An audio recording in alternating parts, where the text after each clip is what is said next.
Welcome to the Slop Temple. We pray this video helps. You must act fast. First, power off the watch to stop electrical shorts. Hold the side button until the slider appears and turn it off. Once off, remove any bands and accessories so water can escape and sensors are exposed. Next, blot the case with a lint-free cloth to remove surface moisture. Do not use heat or compressed air because that pushes water deeper. These initial steps prevent further corrosion and give you a clear view of where to focus next. Once the watch is free of external moisture, tilt it at different angles and gently tap the case to encourage trapped water to exit the speaker, microphone, and button gaps.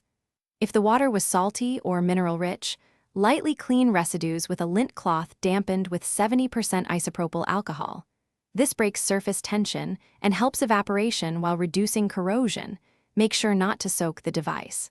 Finally, position the watch in a ventilated spot with silica gel or a bowl of rice nearby to absorb remaining moisture. After at least 24 to 48 hours of drying, attempt to power the watch and connect the official charger. Charging confirms basic circuit recovery. If it powers on, test sensors, buttons, and wireless features to ensure normal function.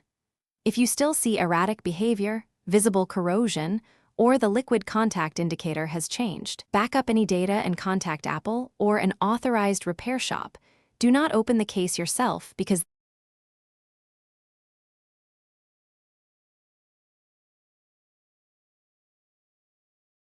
Thanks for watching.